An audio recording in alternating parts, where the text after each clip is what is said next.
And we are live. Welcome back to the Wanna Parlay podcast. I'm Lantz Bell. Next to me is Jack Neuheisel. Jack, go ahead and tell the folks about the beautiful people that sponsor this podcast. As always, this program is brought to you by Wanna Parlay, home of the $2 parlay and the world's richest parlay, where every day people are turning $2 into $2,000. As always, on the Tuesday show, we're just one day into our Wanna week, and we have a ton of Wanna winners already worthy of celebrating. In the pick'ems, B Flatter. In the pick 3, going home with $150. M Crouch 8, most reader of the main event. Excited to be talking to him at some point on the show. Also in the pick 3 with 125. Garibaldo 530 has been heating up lately, also making $100 in that same pick 3 contest. The pick 4, homegirl Viviana, long legs. That's $200 right there for Viviana.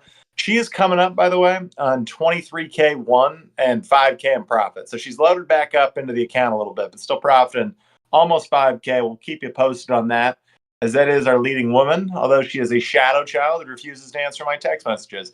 Then we got N Wrestler 123 in the pick 2, going home with $100. Dialed Picks also on that leaderboard, going home with 80.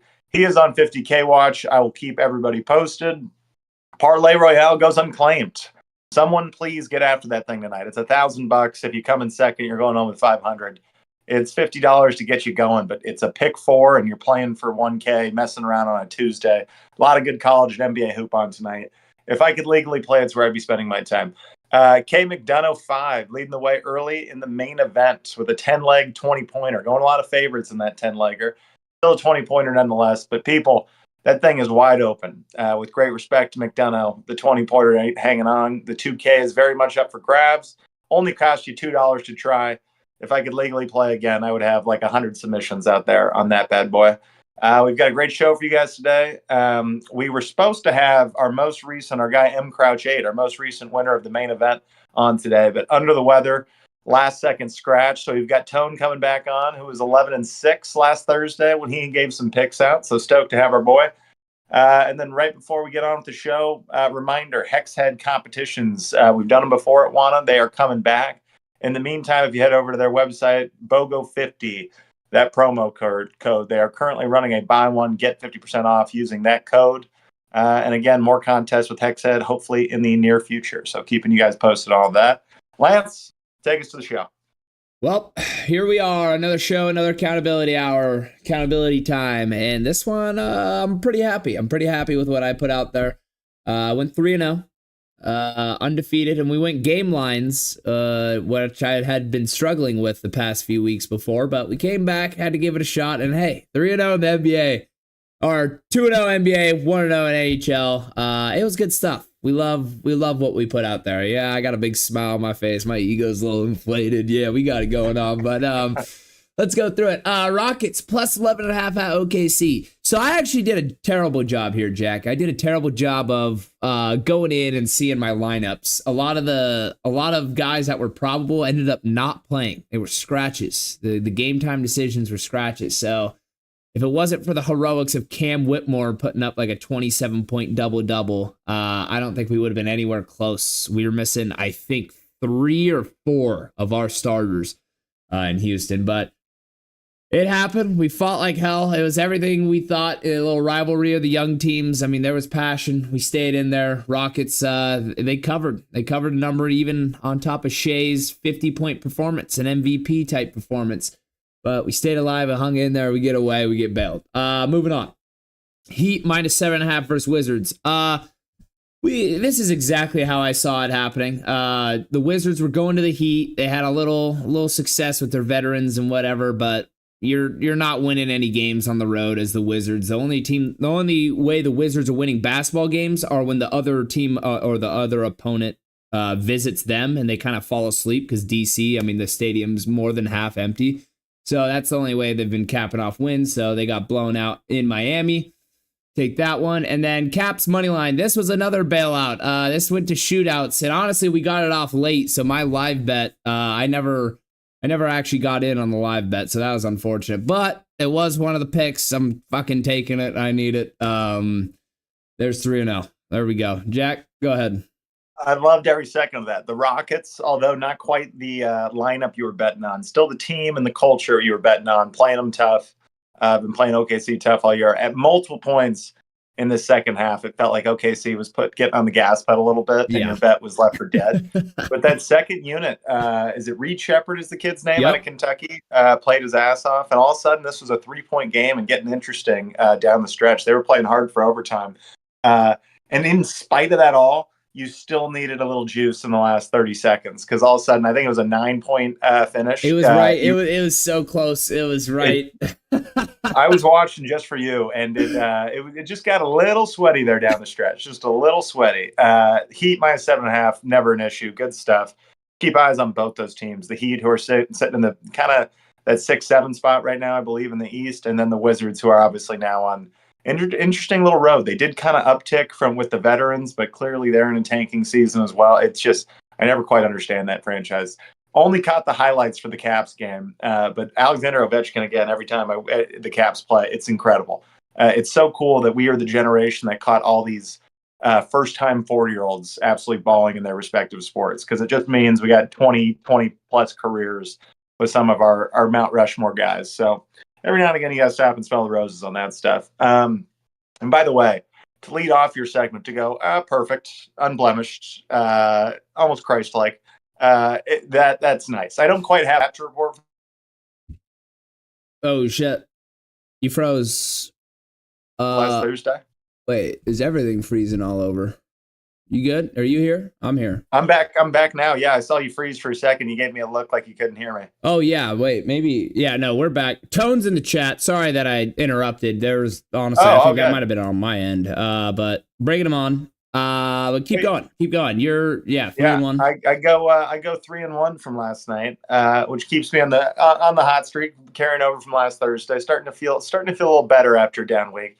And I was more than the 3-1. It was a +3 unit night because we went 2 units on the Kansas +9.5. That hits nice. We also hit the under in that game of 132.5. Saw that beautifully. We got on Weber State, Northern Colorado. Weber State covers that one, which keeps me undefeated in Big Sky basketball. It's the only thing I can claim on here. Tone, I hope you can hear me. It's my only unreal run I have going. I'm undefeated in Big Sky basketball. And then, of course, I lose the Dallas game after you're talking about how cool and great Kyrie's been. Just the most sad news ever. I got him for 9 minutes. He shot 50% in his 9 minutes, but of course, we're not covering that number after basically 8 games after the Luka trade. It's already over for Dallas. We're already thinking 10 years down the road if you're a Mavericks fan.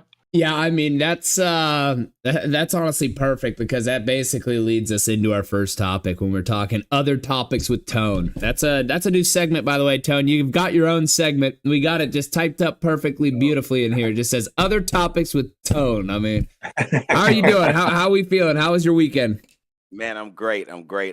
Lakers been on a roll. My picks been hitting. Yep. I've been on some leaderboards, so it's been great.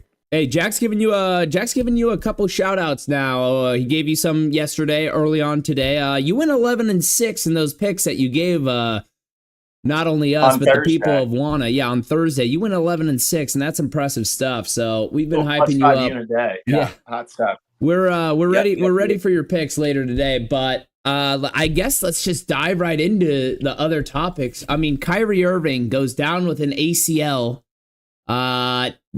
Can it get any worse for the Mavericks and their organization? They've upped season ticket prices. Now they have no star players. Tone, talk to me. What do you think? Should the Mavericks play AD again? That's the real question. Okay, should they play AD again? That is a good question. I think they should definitely, just because where they stand right now, they're not that far out of it or whatever. And if they want to have some kind of team spirit, then they should take a swing at it. But what I do think, if they want to try to get some financial gain, I think they should start making some merch with Nico's face on it. I think that'll get some sales up right there. I think he's hot right now. You think maybe you start selling some like bullseye targets? I mean, it is the state of Texas. They have their weapons and their guns over there. I mean, they're shooters. I mean, you get little targets and it's his picture on it and things like that. He does come from the Nike background, so I'm with you. Maybe there's some apparel play we could make here. Just some creative thinking. Just go ahead and own it. Tone, want to throw these numbers at you right here, okay? Kyrie currently is 32 years old. Anthony Davis is 31. Clay is 35. Spencer Dinwiddie, the sixth man, 31 years old. Going into next season, that means you got a 32-year-old Anthony Davis, a 36-year-old Clay.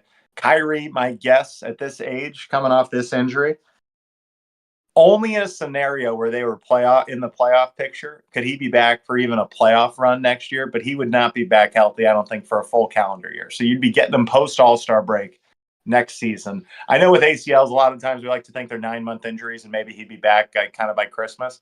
32-year-old explosive athlete. And given this situation, I think we're looking at a calendar year timeline for Kyrie. And he'll be 33 coming off all this. So it's in a situation now. Your post-trade deadline, so you just have to go ahead and eat it at this point. But next season, I'm almost like, do you already abandon ship? Because AD will still have a massive market. You could flop that for a ton of picks, absolutely.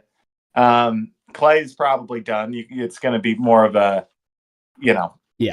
He'll be the sixth man on a title chasing team probably if he wants to keep doing it. Tragedy for Klay Thompson, by the way. Side note, joined the team that went to the finals. He was going to be the missing piece for this young aspirational team, and now it's just a season lost.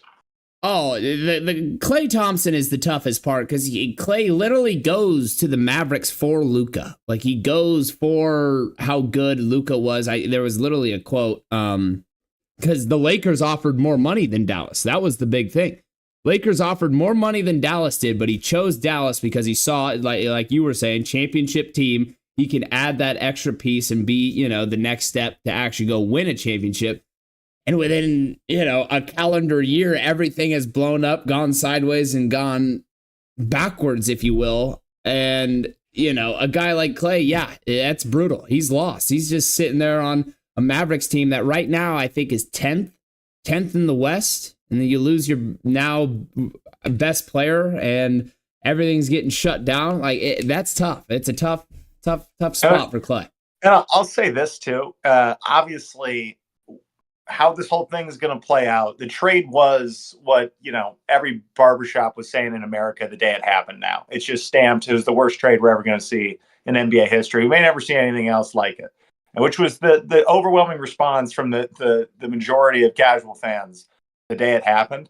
I really wanted to see Nico get a chance to see this team play itself out because I thought on paper, they were tough out this season. I thought it was a team that could get right, was going to be the best defense in the West.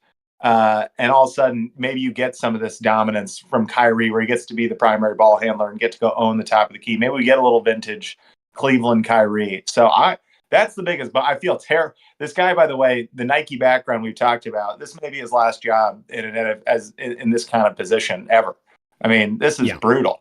And I thought it was both crazy, but if they knew something about Luka, we didn't. I liked the team they wound up with it when it was all said and done, even though I didn't understand the losing Luka aspect of it. I'm bummed we don't actually get to see that team ever, it seems now. Yeah, no, that's a tough part. I think my prediction, and I'll go real quick so I can give you a chance, Tone. I think the Mavericks have one more year. I know these guys are old, but if you shut it down right now, and you don't play Klay another game, you don't play AD another game, because you're the 10th seed. You got to go through a play. I mean, might as well just play for your draft pick. I think they shut it down, and next season it's basically their final run, even though it's their first official run. It'll be their kind of like last year. I mean, let's see if this thing can work. I think Kyrie will somewhat rush the comeback, and he'll be back around Christmas time with the ACL. And next season, we'll see. They'll know by the trade deadline. If next year's trade deadline, Dallas will know if either this team can make a run or blow it up. But I don't think we're in blow-up season just quite yet. Tone, go ahead. Yeah, with the Dallas thing, I think what Nico originally was putting together, I don't think it was a bad plan. I personally think what they had, whatever the reason that he traded Luka, it was personal. But getting Anthony Davis and Max Christie and whatever else, I don't think it was. I was looking forward to seeing how it was going to play out. I didn't think it was a bad trade initially, but just seeing how it aged and this fast, man, it's tragic. Like I literally shed tears yesterday watching Kyrie shoot those free throws. Like it was just Kobe playing back in my head over and over and over. And just as a fan, like I'm not a Mavs fan, but I'm a basketball fan, and Kyrie is so much of a surgical demon out there on the floor. Just to see it and see him still shooting those free throws, man. I just hope the younger generation take heed to that and take notes. But I don't think Mavs have anything else to fight for now that this has happened. They had already took a tremendous hit with all the big mans that had went down, and just, man, I mean, just that flash in the pan that we seen Anthony Davis, that first game he played, that first half was freaking insane, Yeah. so I was looking forward to seeing how it would age. But yeah, I think, and then what you were saying, man, with them having another year, and I don't know, man.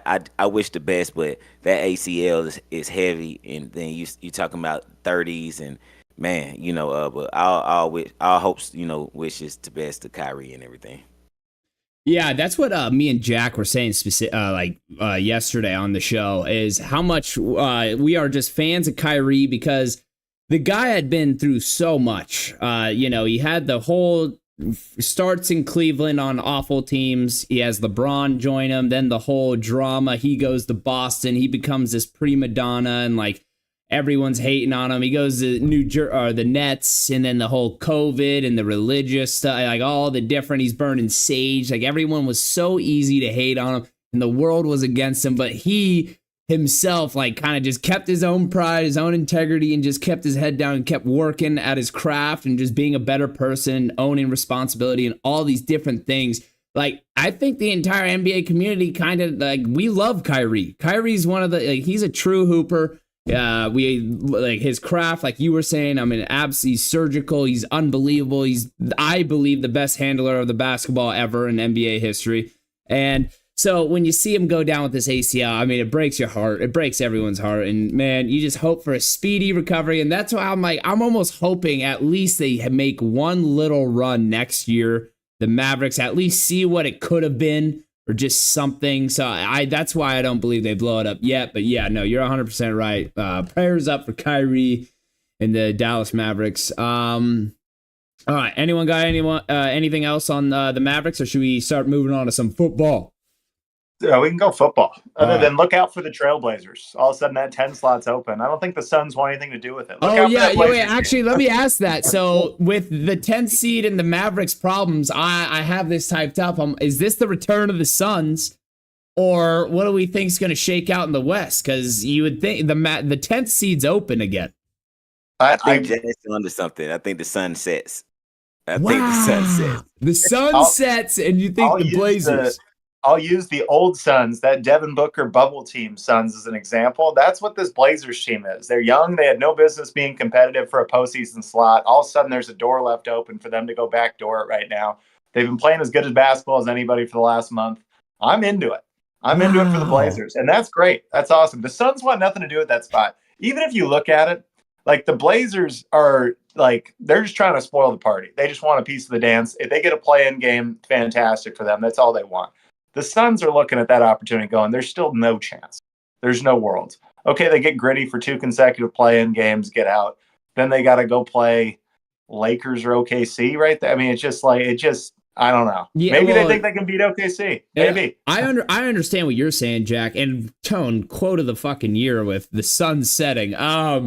Yeah. So the Blazers are in a spot, like, they're a young team and haven't had shit in a while. Like, they're fighting for everything they want. So a play-in spot is a success to them. Like, they would be like, hey, we made the play-in. Like, we're actually moving forward. Chauncey Billups can go back to the organization and say, hey, I'm actually, like, we're progressing forward. We're moving up. The Suns, you guys were a championship team. You guys were supposed to be contenders and one of the elite teams with Devin Booker, Kevin Durant, Bradley Beal, the new hiring of Mike Budenholzer, who's won an NBA championship. You make all these moves, and you're just sacks of shit. So it's like, I get what you guys are saying, and I honestly agree. Maybe the sun is setting. Maybe, it's nighttime over there in Phoenix. All right, so let's move on. Let's go to NFL. Let's go to football. I think we've talked enough about Western Conference basketball. So Saquon Barkley signs a 2-year extension, the highest paid running back ever in NFL history. and it's still just 21 million a year. Not saying just, I mean, I'd take that, but I for put the just down on the notes there, Lance, just because it's when you start hearing about these, what Sam Darnold's getting ready to get paid. Exactly. That's why I agree with you. Is he going to play for the Rams for 50, or is he going to go test the open market at 45 kind of deal? So all of a sudden, I don't know. It's shocking to hear that's the highest paid running back ever, particularly and I'll throw this number out there. Derrick Henry, another guy kind of in that class of top tier running backs, making on his Baltimore deal, it's 2 years, $16 million. So making $8 million a year. And the reason I put all this down is just to I'm going to throw a ton of numbers at you guys here, but it's to get to kind of this, where do we stand in the NFL, and what would you do if you were an NFL GM in today's league? So the Jamar Chase and the Bengals, it comes out this morning, both sides are still far apart on coming to terms on a deal. The kind of the early stuff that came out of Jamar Chase's camp was they're looking to reset the market for non-quarterback players. Currently, the top of that market is Justin Jefferson, who recently signed 4-year, 140 with 86 guaranteed. So that's $35 million a year. So kind of the chatter has been Jamar Chase is asking for 40 plus, and he's going to be asking for similar guarantees. We highlighted this a ton, Tone, before you were a regular on the show, but during the NFL playoffs, 7 of the top 9 receivers this year missed the playoffs. Jamar Chase, Brian Thomas Jr., Drake London, Jerry Jeudy, Malik Neighbors, CeeDee Lamb, Brock Bowers. Brock Bowers also a tight end on that list, which brings us to our last little bit here, okay? Crazy idea. It's ultimately a conversation of how do you structure a roster today as a GM? And let me throw this crazy idea just to spark some creativity. They still need to sign a deal with T. Higgins. Would it be crazy for the Bengals, after a year you didn't make the playoffs where Jamar Chase was almost a triple crown winner? Should the Bengals be looking to move and trade Jamar Chase, sign T. Higgins for probably something like $12 to $15 million less a year, and go and piece together everything else with the money you save? Wow. From a business perspective, that sounds like the smart move. But just knowing the impact of that one player is tough to just, you know. And it's not always just numbers, right? They played together at LSU. There's this weird kind of Burrow, Jamar Chase thing happening. But literally, we can find Derrick Henry and $6 more million to trade Jamar Chase away and keep T. Higgins and try to put somebody else with him. So it's an interesting little thought. That is very interesting, Jack. And I'll just say this. It brings me to the point, I believe it's kind of like how Luka was about to make 300 plus million on a Supermax, and Dallas didn't want to pay him that. There's the injuries and there was the back and forth. I mean, hey, if the Bengals, I know last year he was all world, but Jamar Chase has had injury problems a little bit throughout his NFL career. I just don't love the idea of trading away generational talents when it's tough, because if you did something like that, what does Burrow think? What is counterpoint to spending big money? Obviously, you brought up the basketball example, but the Celtics won 2 Supermaxes and are probably going to back-to-back championships. So there's arguments to be made on both sides to pay your stars and fill it out. But football just being the ultimate team sport here. I know. It's weird to think the Bengals are going to go spend all their offseason money on 3 guys that were on their team last year that didn't make the playoffs. Exactly. Where are you getting better? And you're putting a lot of pressure on this draft. Now, truthfully, the way to get better is to crush the draft. The reason the Eagles can go $21 million to Saquon annually and they can pay all these other guys, not all their other guys, Slay gets released, obviously, but that's because you ball out in the draft with Quinyon Mitchell and Cooper DeJean. You get the 2 best corners in the draft, 2 guys that are playing at all-pro level in the rookie season. It gives you flexibility across the board. But now you've hamstringed yourself. You got Cooper Kupp hanging out there on the market. You got a bunch of stuff you could try to get creative and do. And don't think you couldn't go get the world for Jamar Chase right now. That's my problem. The NFL trading is so much different than NBA. Like, you see some of these, you'd see Tyreek Hill get traded for a 5th round pick. And I'm like, what the hell does that even mean? So I'm really curious. I don't know what kind of size or market you could get for Jamar Chase. I'd have to see a proposal or something And then if it made sense, then maybe I'd think about it. But I don't even know the world that like would be in a trade package for Jamar Chase. Cooper Kupp and a bunch of picks. If that's Cooper the case, Kupp's not a free agent. The Rams own his rights. They just informed him they're trading him. Yeah, I mean, if you got Cooper Kupp, but like how many picks is even? That's why it's so tough for me. I'm like, I don't know how I could trade. Like, if you give me a deal that I can't say no, of course, right? Yeah, like, I'm a businessman. Everyone's ready to go. But it is. Justin Jefferson. If I get Justin Jefferson and picks, I'm doing it in a heartbeat. Like, you're going basically a 1-for-1 swap there. Same age, same kind of guy. Yeah, that's why it's so tough. But I know what you're saying. Like, it's not because it's. I don't think it's a crazy idea. Only in the context of if there is a market. Yeah, more than the haul than anything else. It's just getting out of the business of going 40 million to 2+ guys. Yeah, you're giving that same deal to Burrow. Obviously, he's going to be a 50 million a guy. So I don't know. It just makes that whole thing fun this time of year when you start evaluating the draft and where teams can get better. And this whole offseason, and all these rumors get kicked up after we get through the combine week, because finally we get all these coaches and GMs under one roof. So it's just a fascinating little thought experiment. The one I'm going to tease this segment because I don't want us to get too carried away in the football offseason, taking the entire show to talk football. But I guess with the amount of time we have, because we scrapped our interview, we could really play this game today if you guys are down for it. I'll play. Let's listen. KG Joe's right before you start. He says, "What's up, gents? Sorry missed the start, but had a group of hot blondes at the bar who made me lose track of time. KG, just put us on the big screen. Don't let the blondes miss out on prime time right now. Come on. Yeah, don't live do that stream us at Little Joe's. That's the key. That's what's going to move the needle for this program." All right, Jack, go ahead. So the question is, because now all of a sudden you're starting to see, like, obviously, so Devontae Adams gets released today. So you're starting to think, where's Devontae Adams going to land? People have talked Chargers. People have thrown out Chiefs. Maybe that's the move they make this offseason after getting bounced from the Super Bowl. I think Patriots are a team that are looking for a number one receiver hanging out there.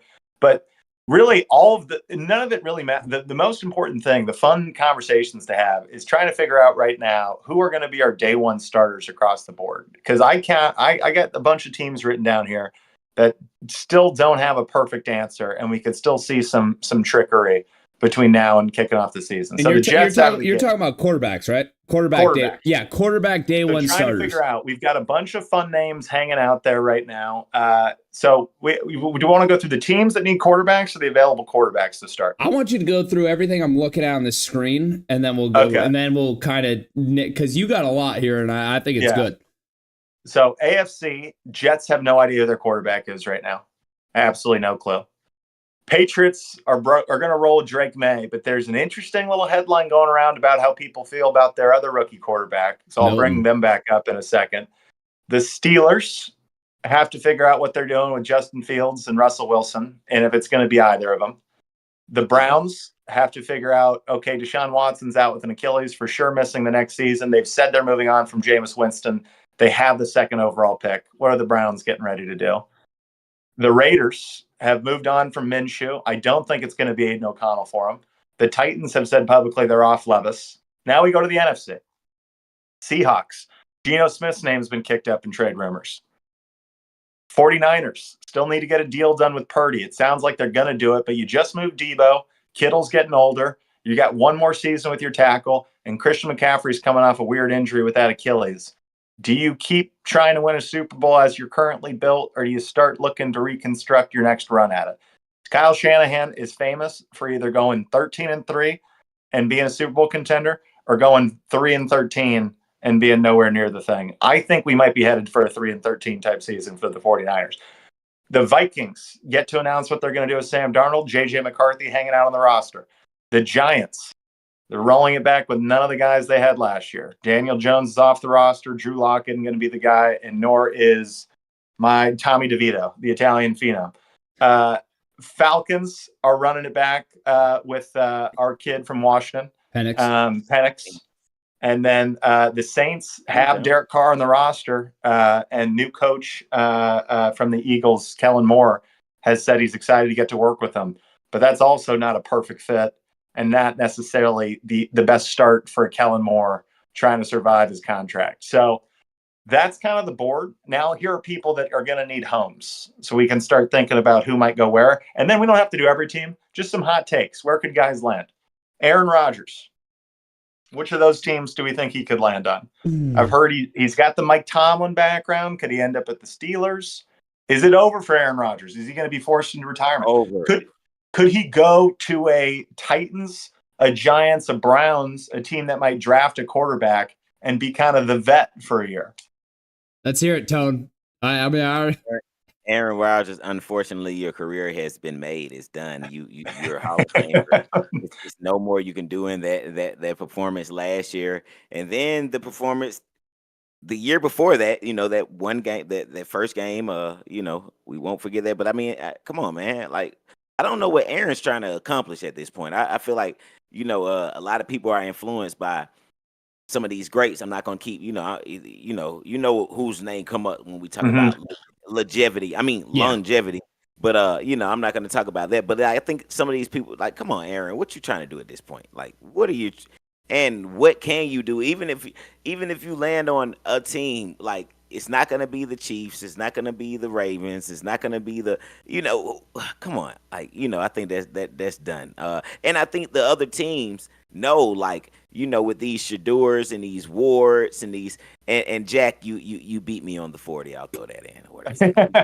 But they know that these quarterbacks are coming in, and I feel like if I think that's a better risk on getting something young and thriving and something with a lot of Aaron. I think that door is closed. Man. Yeah. Tone, to your point, they brought in his offensive coordinator. They brought in all of his favorite offensive personnel. They had a top defense in New York. It should have been a match made in heaven. And it's very fact that it didn't work out gives me no reason to think it's going to be the Steelers that turn around and think he's going to be their savior there. If I had one hot take here, if I'm Brock Purdy, I'm not signing for anything less than top 10 NFL money. I've been to I've been to the Super Bowl. I've played my best at the big stage. I took Patrick Mahomes to the overtime in the Super Bowl. And when I left the field in overtime, I had the lead. So if I'm Brock Purdy, I'm asking for big money. And if I'm the 49ers, I don't think I want to get attached to that big money and do a big I don't want Brock Purdy at 30 right now for when I think I'm going to be competitive again. So I might just be getting out of that lottery. Maybe a fun spot is Aaron Rodgers back to the team that snubbed him on day one, where his hometown is, back in the Bay. He goes back to the 49ers for a one-year rental. Dude, if that was the case, that would be insane. Just the storyline of it. I mean, he was a kid out of Northern California. He went to Cal. I mean, he did the JUCO route and gets passed up on for how they take Alex Smith, and then it comes full circle. It's fun at the very least. I think it's fun too. Let me just real quick. David Smerling showed up in the chat. He said, "What up, boys?" And he goes, "Aaron Rodgers ain't done. I've heard that before. He's the baby goat." And then KG came in. He says, "Watch out. The Bears might take him and just to talk with Caleb Williams and be in Caleb's ear." And Smerling's firing. He says, "If A-Rod lands on the Rams, it's over. I think the Rams are staying with Stafford, so that one's out." He says, "Little tipsy. Sorry for the bad spelling." So we know our boy David's boozing right now. I had a baby. And he says, "Never count A-Rod out." And Packers did that, and he won MVP. Facts. Hey, David, I agree with you, and I'm about to make my Aaron Rodgers take. I think 3 teams he has a chance of being a starter for. I think the Steelers are still a slight chance, but that's the least probable of where I think he's going to go. The second is the Vikings. The Vikings are sneaky, I think, on like a 1-year rental because they're still in a weird spot with, I don't think they want to sign Darnold because that's too much money. And I don't know if JJ's still ready to be an NFL starter yet. So they might 1-year rental right there with Aaron Rodgers. And then my personal favorite, or where I think is the highest chance he will go, is the New York Giants. Only because the New York Giants are really in this last year Like everyone that's in that organization, the GM, Dable, like this is the last year they have a chance to do anything for the New York Giants. If they don't, they're getting fucking canned. So maybe this is their last, because there's an argument to be made that this quarterback draft class isn't great. There's an argument to be made that Cam Ward is the best, Shador is a maybe, and Jackson Dart is less than a maybe. And the rest behind them don't look that great. So it's a weird timing.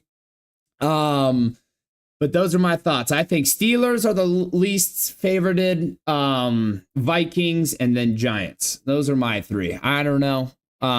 In the chat, Jeremy Cantor goes, Vikings had no shame with the Favre stint years ago, and could be a mentor for McCarthy, maybe. Like that take. Hey, Jeremy's my fucking guy. I don't know who Jeremy is, but I appreciate you, big dog.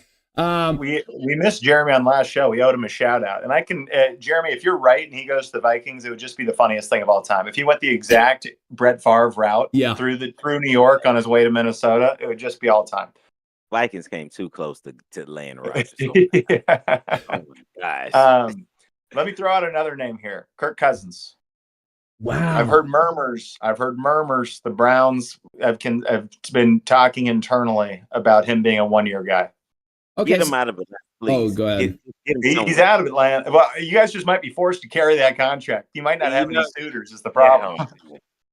So my thing about Kirk Cousins, and I know, Tone, you're a Falcon, like you're a fan of Atlanta, so I can't believe you probably don't have the same patience as I do when it comes to Kirk Cousins. But here, listen to me about Kirk Cousins. The guy comes in on big money deal. He's the guy, big old Kirk. He's got the chains on. He's coming in. They love him. Then they draft Michael Penix with that, what was it, 8th pick, I believe? Mm-hmm. Something right there. So they draft Penix. So the first thing that tells Kirk Cousins, like, all right, there's a buzzsaw behind me. My days are numbered. I anytime when the organization feels it, like I could get you pulled, and this young kid that just was in the national championship the year before, he's right there. And you watch, and Cousins plays. He starts out the season pretty great. Everyone's like, why is Kirk Cousins now the clutch guy in the NFL? He's leading 4 game-winning drives. I think they started 6-4 or something close to it. Then he gets hurt or whatever, but doesn't want to give up the job to Penix. These are all the rumors. The buzzsaw's behind him. So the injury, he doesn't want to give up the job and lose his job. So he's in there and he's throwing like shit and he plays like shit. Then he finally gets cut. My big point is I believe there's still life in Kirk Cousins and he still has NFL success ahead of him. So I could see him going to a team like the Raiders on a deal. You brought up the Browns. I like the Browns. But don't give up just yet on Kirk Cousins. Don't give up just yet. Those are my thoughts. Go ahead. You can get back into it, Tone. There is more life left in Aaron Rodgers than Kirk Cousins. I think that's right. Cousins is a bum. He came to Atlanta and came to swag surfing and throwing the chains on, coming and hanging in our strip clubs and stuff, and forgot what he's supposed to do. He had one job to do. He came out here and went on a stretch. I can never forget. He went on a stretch of 4 games and threw 8 interceptions with 0 touchdowns. Who does that? 0 touchdowns, 8 interceptions, 4 games. Oh my goodness. Kirk Cousins, don't you ever swag surf ever again. And if you find another home, oh my gosh. It's like you've been in that bad relationship with a female. I'm so glad somebody else has to deal with those problems. Yeah, it feels like Kirk Cousins might be someone's like going to be the last one left holding Kirk Cousins. Who's ever still without a quarterback going into OTAs is going to be forced holding the Kirk Cousins card. And that's what's going to be. Because I actually think like a couple of these teams that are just, it's not going to happen this year. There's not a Commanders story coming up this season. Unless you're drafting Cam Ward and you're excited about it. But like, if the Titans want to draft Abdul Carter and they want to just sit tight for another draft for a quarterback, do you go in and just sit tight on a Kirk Cousins season? Just an adult in the room, just to get you rolling. That'll be interesting. So Rodgers and Cousins are on my list of starters who definitely won't return to their current team, or at least as the starting capacity. It's Penix all day long in Atlanta, even if they have to eat his contract and carry him. I think most likely they cut him, eat the dead money, but at least are moving past it and not trying to pay out the guarantees.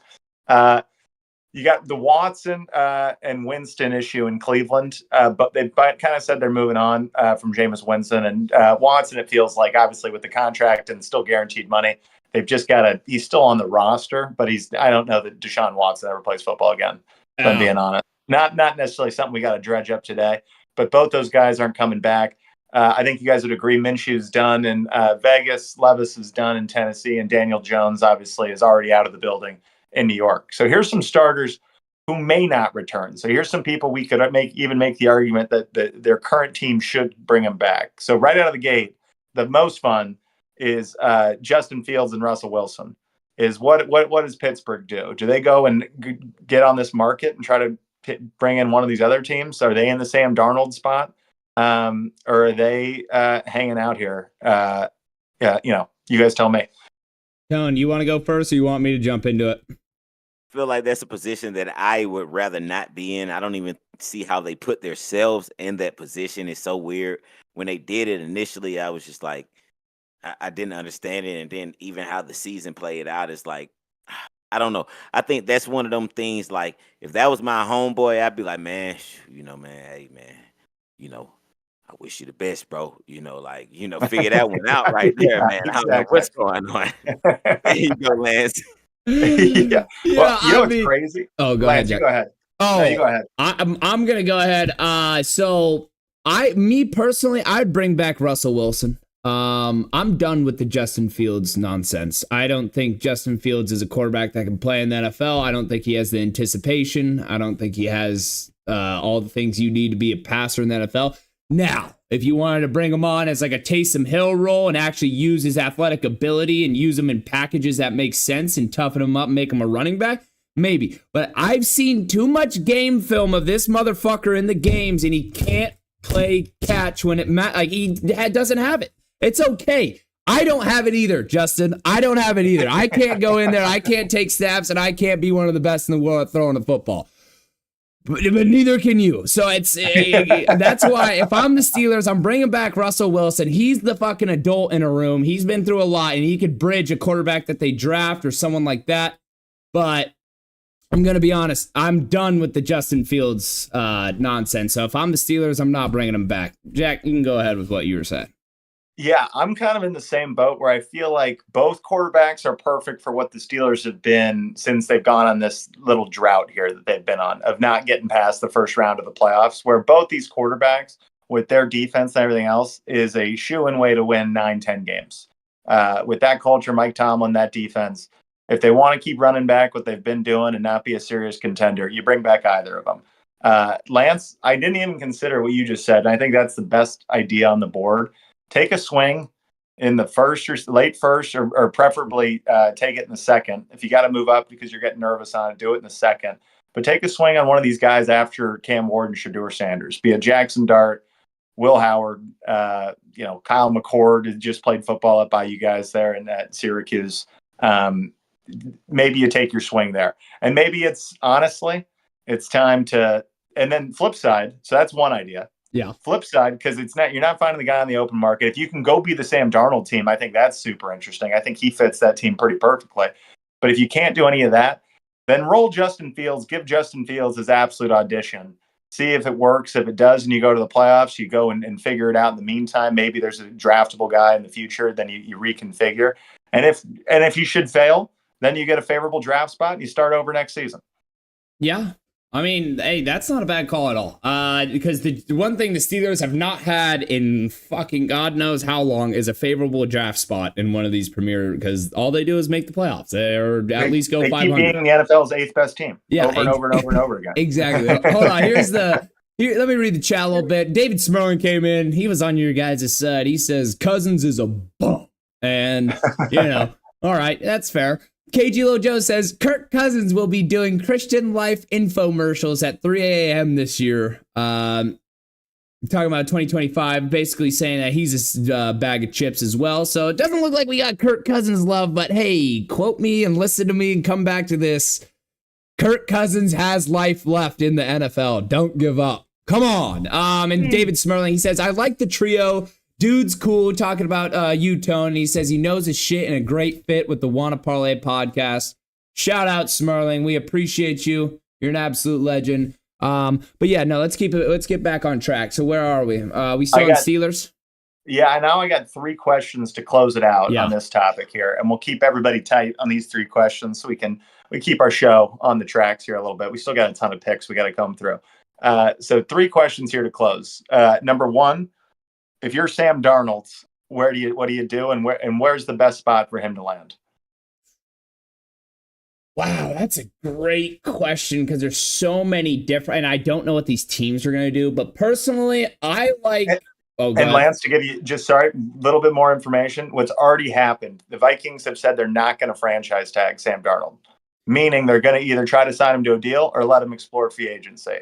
By not tagging him, he's getting free agency. So it's a matter of, can they bring him back on a deal that looks like maybe Baker Mayfield's first deal in Tampa, which is that kind of 2-year, $30 million a year kind of deal? Or does he get the open market, and is anyone willing to go pay him 40+ mil and give more of that Daniel Jones deal where it's like 4-year, 45 a year?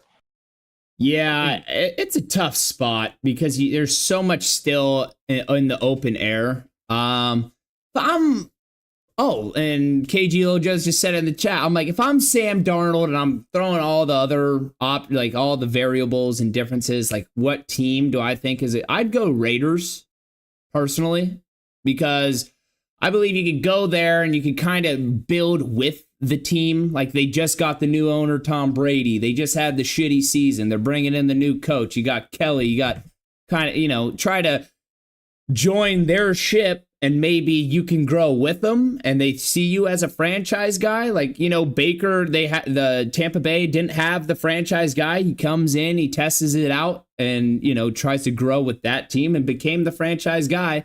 I like Darnold to the Raiders. Tone, go ahead. I think good old Sam had a great performance last year, and I think that built some equity in his stock. So I think I think the cards are in his hand. If you want me to be honest, the Vikings don't have a high draft pick. Correct me if I'm wrong, but I think he just weigh it out, and if he has to go to another team, it's plenty places for Sam Darnold to land. I think a lot of people would be interested in having Darnold on their lineup. Like I said, his performance last year was not lackluster. So I think the cards are in his hand. If I was his agent, I let him know, like, hey, Playboy, just sit tight. We gonna see. I got some millions on the way. Just sit tight. I'm kind of with you, and I jump at a spot. I can the Raiders are interesting. That's one of the few bad teams I could talk myself into. They're going to get right really quick here, and I've been hard on them for a lot of it. When they signed Chip Kelly, all of a sudden I started to see the writing on the wall there. Chip Kelly, for all of his faults he had in the NFL, calling plays and putting together good offenses wasn't one of them. It was a lot of the shit that he gets to pawn off on Pete Carroll now. So I think they're going to and then you get Bowers after his rookie year. You still got him for 4 more years on a rookie contract. So there's a lot of shit to be excited about there. That was an interesting thought, Lance. I might do that. And then Tone, I'm with you. That was a plenty good enough year. People are trying to be critical of his last 2 times out. He had the chance to win the division or whatever, get the seed against the Rams in the last week, and then obviously plays bad in the playoff game. So it's tough. It was the Lions he played poorly against the Rams in the playoff game. And so the idea that he's going to get held accountable for those and not the 15-2 season he just rattled off, I'm not signing for anything less than $40 million a year. And I would do another prove it deal where I go 45 a year and come back to Minnesota on a 2-year deal and try to go prove it. But I'm not going anywhere for less than $40 million. I agree with that wholeheartedly. What's our next question? Question 2, of the draftable people, I've got written out here: Cam Ward, Shadur Sanders, and then probably a first round grade, but people that you might try to talk yourself into falling in love with: Jackson Dart, Will Howard, Milroe, and McCord. Who are your guys's? Who would you guys take number 1 overall? And what team would you, in your perfect world, if that's the guy you think is going to be successful, where would you like to see him go? Can I take an Abdul Carter first, or is that out? No, I'm just messing. And also another quick one. I know I'm getting off topic, but I heard Will Howard had just a horrible combine. Like he just Bad looked combine. like, he Bad just looked like combine. shit out there. That's what I And heard. Shadur Sanders got a bad headline from the combine too, saying he was a little arrogant in a draft meeting. He's a Sanders. That's a given. Let me give you another cool headline from him, though. He was the guy to comfort Will Howard and put his arm around him and was like consoling him apparently on the field there. So you got to get a little bit of both with Shadur. It's a two-sided coin. Yeah, absolutely. He's a Sanders. What do you think? He's just going to come in and, like, you know how those interviews are probably set up? They're trying to go after the quarterback, make him think. He's probably in there like, I know who I am and I know where I'm getting picked. With him, and it was Louis. Exactly right. Yeah. I'll hit it quick. I'm kind of with you. I don't like Cam Ward to the Titans. I don't like Cam Ward in the AFC, and I think the Titans have too many problems. I see that being just a nightmare situation for Cam Ward. Who I'd love to see come up for Cam Ward is the Giants. I think Cam Ward with the Giants. I think you brought up earlier in the show, Lance, Dayball and that whole administration they got running over there. All should have been fired. They get the pass because of the hard knocks situation they got put under. But this is a group that's going to be fired by Halloween. If they can't show that we're headed in the right direction, you're not getting that done with a 1-year stopgap quarterback. Because even at your best, what are you showing that we're going towards the future? You're just teeing it up for the next guy. Yeah. Get yourself a quarterback and a rookie contract where we say, okay, 3 years down the road, we're a contender. And the Giants, that's how you do it. It's Cam Ward in the NFC. That's a guy you could get a couple years to develop. He can make that offensive line a little bit better just with his pocket awareness and mobility. That's where I want to see. Cam Ward's my guy in the draft. That's where I want to see him go. I agree with you. I wouldn't be angry if Cam Ward went to the Browns either, because I'm going to be honest, even though as dysfunctional as they are and all whatever the Browns have been, a lot of it has been quarterback play. Like, we've all just been so fucking underwhelmed with Deshaun Watson and how bad he was when he was actually playing football. And then you had Jameis Winston go in there and it's just chaos. I'm like, bring in a guy like Cam Ward, and I'm pretty sure the Browns still have a really good offensive line. You could convince Garrett to stay one more, maybe, or if you don't, you at least get a haul back for Garrett when you trade him off. Mm-hmm. So the Brown it's so tough though, because a guaranteed contract with Deshaun Watson just cripples your organization for a long period of time. But I'm sticking with that. I'd like to see Cam Ward to the Browns. He's the chosen one. He's the one that brings back Cleveland. He's LeBron 2.0. Okay. Well, what my standouts are for one, Jack he did beat me with that 40 bet. That's why he didn't run it. 4.9. He ran 4.9 something, not even nowhere near 4.6. But all of the other Colorado receivers were phenomenal in the 40. But what I would say is I think Shadur is gonna land somewhere at 5 or 6 with the Jaguars or the Raiders. And that is the same spot that Shiloh is going to land as well in the 3rd or 4th round, however it plays out, something like that. But I'm thinking, I really think that Vegas is going to make one of those crazy gambling moves and try to draw Coach Prime over there somehow, some kind of way. That's what I personally feel. Yeah, I mean, if the Raiders can get that Shadur, that would be pretty sweet. I mean, guys, just how like the aura of the Raiders, you have Shadur, you already know the marketing that'd be going on, and all the cameras in his face. Like, I don't get me, that would be pretty damn good. I mean, that's just good entertainment. Let me tell you this, man. I think Shadur would be a perfect player for Las Vegas, because a lot of people don't understand the kind of pressure that it is probably to play in Las Vegas with all of that partying and all those women and everything. Shadur doesn't do much other than, love women. He doesn't indulge in drugs and this, that, and the third. Yeah. But he loves women, so he might order some women, but other than that, he'd be good in Vegas, Yeah, I love everything about the take except for Shiloh Sanders going in the 3rd round. I don't see Shiloh Sanders going in the 3rd, but I love that so much. And now all of a sudden I can talk myself into it. I'm getting ready to do my mock draft tone, and all of a sudden that might be where I slot him, is going to Vegas. Okay, yeah. So are you saying higher or lower for Shiloh, just to throw that in? I think he's undrafted. Shiloh, unfortunately, I don't think comes in as a top 20 safety prospect. So I think if Shiloh's going, he's going to be a day 3 guy. He's going to be going 6th, 7th round, and might be an undrafted signee. Now, he's a dog. I like a lot about Shiloh. Doesn't run as well. He ain't going to measure as well as some of these guys. So off the paper, I don't know if he's going that high in the draft, but I think Shiloh's going to have himself a small little NFL career. He's going to have his cup of coffee in the league. Yeah, I believe that too. But I also agree with you, Jack. I don't think he's getting drafted. He didn't do enough at Colorado. There wasn't enough at Colorado that would show an NFL team. Oh, like, third, fourth, like you said, that's a top 20 safety if you're in the 3rd or 4th round. So I agree with that. But I also believe Shiloh will have snaps in the NFL. I don't doubt that at all. I mean, if you look at NFL teams, you have more undrafted guys than 1st-round picks on every roster. So that's just how the NFL works. Quick. Shiloh Sanders is unafraid, which is the greatest compliment you can give a football player. Truth. I think it's going to be the bait for Prime, though. That was my take. I love that. I love that. Let's trademark that on this show. Yeah. Hey, I had one more question for you guys, because it's just crazy to think that these guys' careers are already kind of gone and went. But these guys are also on the market. Is there a home for any one of these guys? And if there is, who is it? Carson Wentz, Jimmy Garoppolo, Mac Jones, Cooper Rush, Zach Wilson, Trey Lance.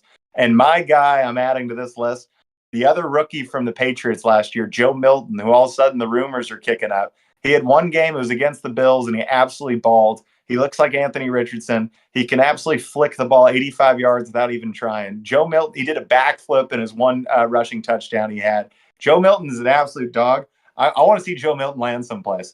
Yeah, so let me start out. I don't even want Joe Milton on the same list as these guys, because Joe Milton hasn't had his chance to show what he can do in the NFL other than that one game. These other guys have. But and you're 100% right. I want to see Joe Milton to like the Seahawks or something. Like get him on, get him starting. Let's see this kid play, because I saw him coming out of Tennessee. I'm like, don't get me wrong, I didn't see him do much at Tennessee, but man, there was just tapes of him just slinging the ball, and it just like a little rope action. It's like 80 yards, like nothing. So Joe Milton, absolute legend. Carson Wentz and Garoppolo, I think they're worth money for being backups, because they're grown. They've seen snaps as starters. Like they're worth something in a quarterback room. Mac Jones is another backup. I think he's a decent X's and O's guy, but he's just, not the greatest athlete in the world and hasn't. So I think these guys are all backups. The two that I don't see as backups really is Zach Wilson and Trey Lance. I don't see, they never had success in the NFL. They won't have success in the NFL. They don't bring anything to a locker room that's going to make your team better on a 53-man roster. Like they don't. I don't believe. I think they should start heading to the UFL if you're really asking me. But so yeah, those are my thoughts down the list. Tone, you go ahead. My one standout name on that whole list would be one person. We'll take him in Atlanta if nobody else wants him. We'll slide him in somewhere, but Cooper Rush, I think he has some left in the tank. I think somebody like the Chiefs or anybody will slide him in, to figure out how to, utilize him or whatever. But I think Cooper definitely will land somewhere great. That guy as a backup quarterback just continues to win games when called upon. It's pretty crazy. Because every time I see he's playing, I load up bets against the Cowboys, and every time I'm just getting taken to the bank. It's absolutely brutal. So congratulations, Cooper Rush, overachieving in the league. Tone, I gave a long segment on this show once comparing 12 games, Caleb Williams to Zach Wilson. Zach Wilson deserves a little justice. He had the same numbers as Aaron Rodgers over there at that New York Jets franchise. Who's to say what was going on? That's actually really true. I will retract a little bit on the Zach Wilson, because it's like, the opportunities. But I didn't even see it at BYU. I don't even know what. I don't even believe in the take. It's just funny to be able to make it. Yeah. All right. But let's do the picks. Oh yeah, let's get the picks. Let's do the picks. Let's get the picks. But I will say before we get to picks, backup quarterback is one of the most important positions in football, especially in the NFL, because when your guy goes down, like the season doesn't stop for you. Like you need to. So that's why the Cooper Rushes, like the guys that actually win you games, 100%. That could be awesome. You know what position is more important and pays more? Whatever the hell Taysom Hill's playing. Trey Lance. Trey Lance, Justin Fields, I mean, That's what I've been Jalen. telling these guys. Yeah. I don't know, Jack. I don't know. They don't listen to us. I don't know why they don't, but they just won't. I don't know why your dream is to be Malik Willis. There's more in there than that. That's awesome. That's awesome. All right, let's get into tonight's picks. I'll lead us off. I'm sticking with game lines. These are just money lines, so I'm just taking these teams to win. It's a parlay, one big parlay. There's 4 legs. I included a player prop for my wanna folks. All right, started off Lakers money line versus Pelicans. This is Auto. Yeah, this is an auto, I believe, and I'm really gonna be crushed to my fucking soul if the Lakers lose and they're the only one. But Lakers money line, Suns money line. I actually have them beating the Clippers at home. Why? And you guys were saying the sun's setting, so we'll really see. But I believe after the Kyrie news and then the locker room, they're like, wait, now we can kind of maybe they make it back to the play-in, so maybe they win tonight. But you guys gave me that sun is setting, so that's probably my most worrisome pick. But I'm still sticking with it. Lakers money line, Suns money line, and now next Warriors at Knicks. They're plus 5.5. They're not favorites at all, but I'm taking Warriors money line because I believe the Warriors, when the Knicks play teams that are above 500, they usually lose. Like I've seen, their record against plus 500 teams is not great, and the Warriors are exactly that and are a lot better than their record tells them or tells you because of the Jimmy Butler acquisition and all they've done. So I like Warriors money line here. And then last but not least, I like Amen Thompson over 8.5 rebounds. It's the Rockets versus Pacers. And the Pacers play that brand of offense that's so fast. They're unguardable. You can't guard because of Halliburton, how he plays offense. I think Sengun is not going to have a great matchups, and Thompson will have a lot of minutes being the kind of their board guy. So I like the over 8.5 rebounds. I'm going to go through the parlay one last time. I'll let you guys go. Lakers money line, Suns money line, Warriors money line, Amen Thompson over 8.5 rebounds. Book it, count it. On to the next. Jack, let's hear it. Beautiful. Going big college hoops. Tuesday nights are always massive college hoop evenings. I got Texas plus 7.5 at Mississippi State. Texas got the best player in the SEC, maybe the best freshman that's not named Cooper Flagg in the country. They've been playing good basketball. They took Arkansas on the road to overtime. Mississippi State is ranked, but Texas is trying to do all they can to ensure their path to March Madness. 7.5 is a ton of points. Going with the Longhorns. Texas A&M plus 4.5 versus number 1 Auburn. Auburn only has 2 losses on the season. I think this could be their third. I love head coach and Buzz Williams at Texas A&M. I think they've got a great backcourt, and they're athletic as fuck across the board. If we get just any kind of favorable whistle and we're allowed to bang a little bit tonight, which we should at home, 4.5 should be covered. Arkansas plus 7.5 at Vanderbilt. The money guys in Vegas do not like this. I refuse to accept Vanderbilt as a legitimate contender. They're in the SEC and they got a decent record, so they're going to March. I'm fading the hell out of them. I like what Cal's got going with this Arkansas team. New Mexico minus 1.5 at Nevada. They just burned me on this same line playing at San Diego State. I think San Diego State's actually going to the tournament.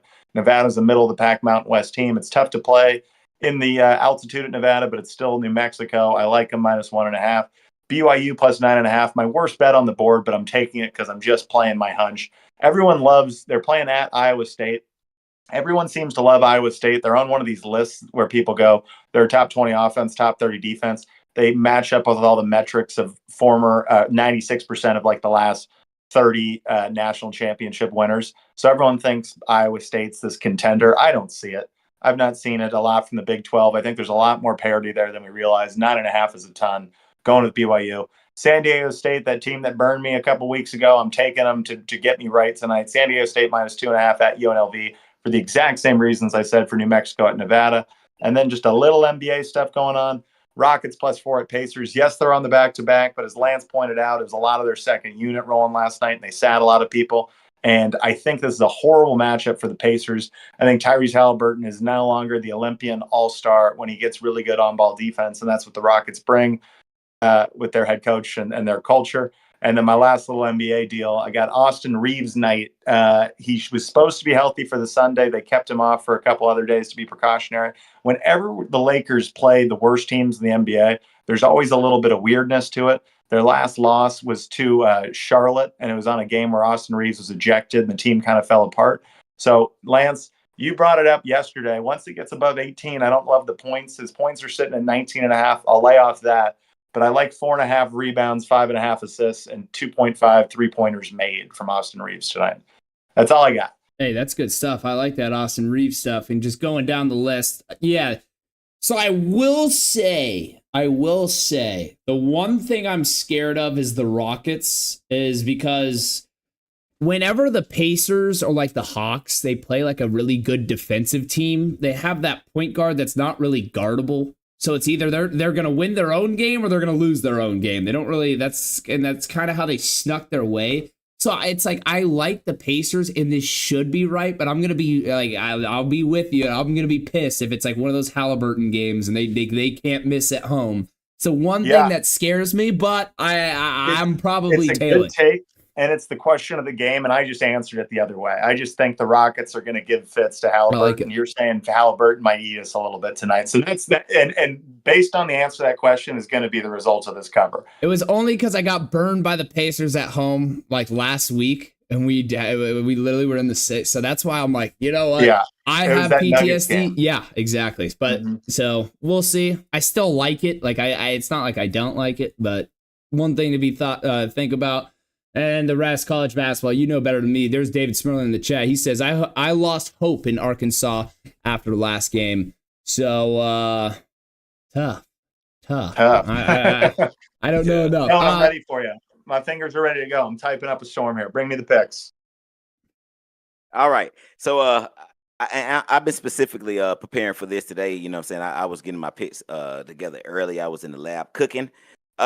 And just for anybody's record books, I have consistently hit on One Parlay. I have not spent a day since I started and not hit, whether it was the free category or another paid category, whichever one it was, I cooked in one of them. So what I got today, I'm going to start with my regulars. I got on the board, I got Toronto over their total.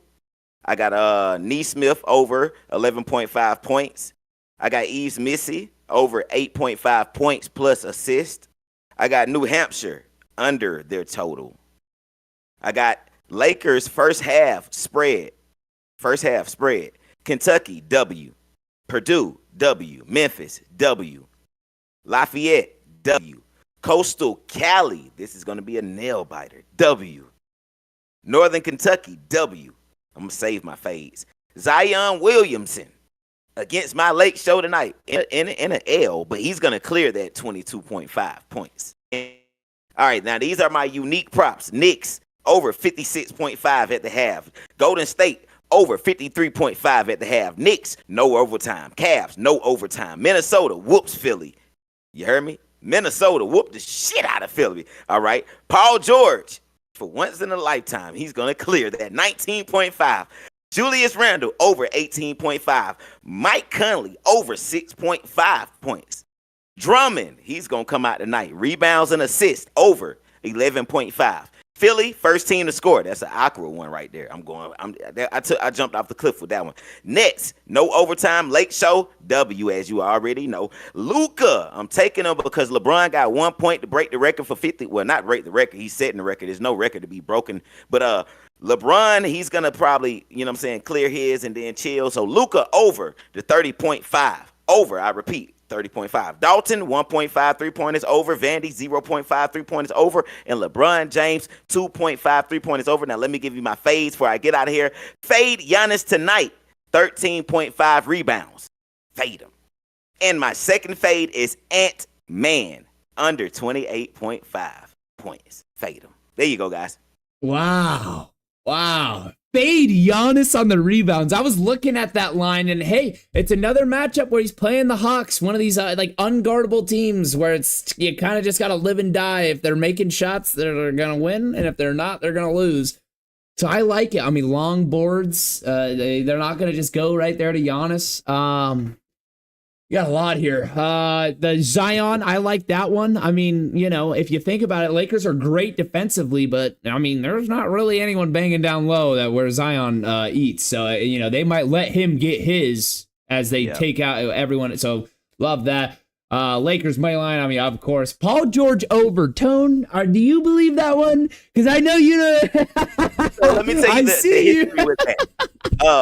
Philly is totally depleted. There's no Tyrese Maxey tonight. Joel Embiid is out for the season, if not out for his entire career. They're just, I mean, if I was the GM, if I was the owner, if I was any of those people, and Paul George don't come out tonight and give me a dub, hey, man, yeah.